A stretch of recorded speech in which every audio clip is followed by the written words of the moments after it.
How's it going, gamers? You got hands here, and today in Dauntless we're going over two awesome builds for Urska's War Pike. That's right, two builds, y'all, so stay tuned for both of them.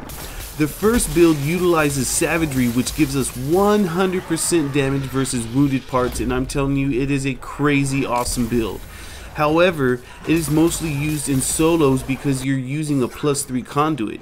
You could change that to a +3 Catalyst, but I do have a Catalyst build, and that's what the second one is. The second build doesn't utilize Savagery, but it still does amazing, great damage, and you are seeing it in action as well if you can see the tonics on the top left screen. The great thing about the second build is you can choose to use Conduit or Catalyst, so that's really great depending on how or where you're playing, or if you even want to use tonics or not. Either way, it's a super strong build and it is very effective.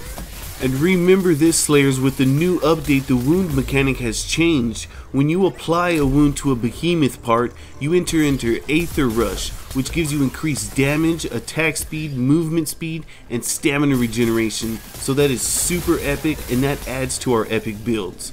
So turn on your system, grab your War Pike, and let's get ready. We're about to get in this video right now. What is up, gamers? Hands at you with another build today. This time we got two builds, so stay tuned for both of them, guys. So check this out. First, you want to grab your Cold Hell, which is Urska's War Pike. It's really dope. Don't forget about the legendary ability because it can interrupt behemoths and it does damage, and it's just awesome. And with the new update, it now recharges after, of course, a behemoth kill or 3.5 minutes. So it's pretty awesome, 3.5 minutes. So check that out. The Berserker cell is what we're going to be using in the weapon, and then a Discipline cell. For the special, I like to use Concussive Payload because it does some great damage, as you can see. But you can definitely use whatever you have. I mean, Savage Wellspring is great for crits. It doesn't last that long, but Reckless Leap is also super fun if you can land that hit. The mod is the most definitely used. We're going to be using Executioner Spearhead, baby. Why? Because that's plus 6% damage for each wound that you create, and it stacks up to 10 times. So just imagine two behemoths in escalation and all those parts and all those wounds. If you keep landing them, that is really dope-tastic. And the bomb, we'll be using Pangarn's Tooth because it is just awesome. Don't forget to lay down that bomb and then destroy it before it blows up for extra damage. The headpiece is Shrouds. It has a rage, and we're going to put an overpower in that bad boy. The chest piece is Quill Shots. That has a Savagery cell. The arms are Malkarions. That's got a Predator, and we're going to throw another Predator in that one. And the legs are Charogs. That has a rage, and we're going to put an overpower. The lantern we're using for the insta-tap, that's Drask's Eyes because it gives you 30% increased damage for 6 seconds. So definitely utilize that properly.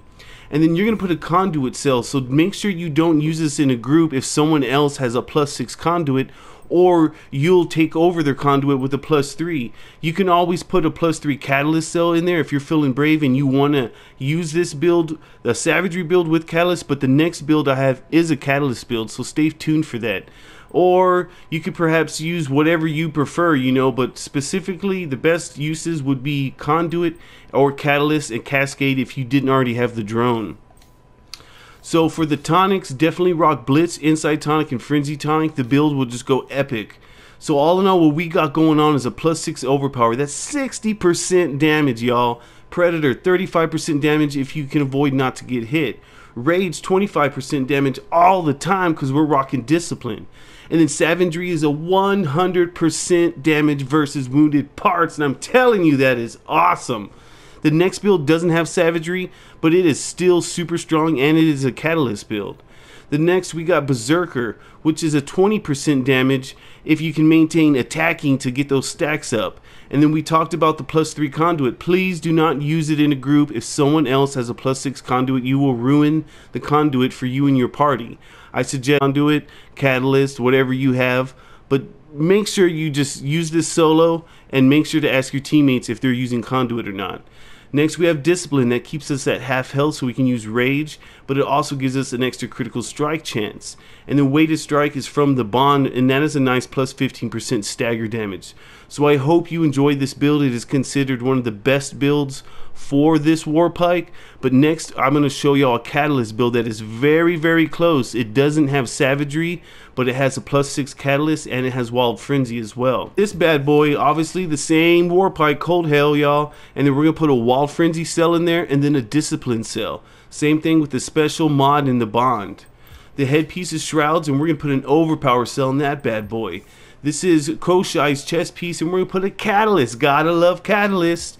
Malkarion's arms, and we're gonna put a Berserker in there. And these are also Charog's legs that has a rage, and you're gonna put an Overpower cell. The Lantern is Drast for the same reason, the insta-tab dealing 30% increased damage for 6 seconds, so utilize that properly. And then you're gonna put a Catalyst cell in there. And same thing with the tonics, Blitz tonic, Insight tonic, Frenzy tonic. And all in all, what we got going on, guys, which like I said, it's very close to the one before, but a little bit different, and it is still super strong. We have a +6 catalyst, which boosts our tonics like crazy. 60% damage from Overpower.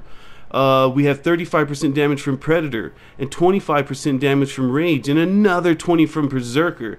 Discipline keeps us at half for critical strike chance, and it also lets us use Wild Frenzy. We get a 12.5 increase attack speed from Wild Frenzy, and then we got weighted strikes from the Bond. So like I said, this build is very close to the other one. If you do not want to use Catalyst, definitely use Conduit and in its place, and it'll be a great alternative. And like I said, it's close to the other build, but just as strong and just as awesome in a slightly different fashion. I hope you guys enjoy these builds, and I really hope you are able to wound and get Aether Rush for you and your party and kick some major butt. Have fun. Alright gamers, that's all I got for you today. Hey, if you like this video and you want to see more, please don't hesitate to hit that subscribe button and click on that bell for notifications. If you're looking for a crew, join us on Discord. That invite link will be in the video's description, so check that out because there's a few other links as well. Alright, this is Hans signing off. Peace, y'all.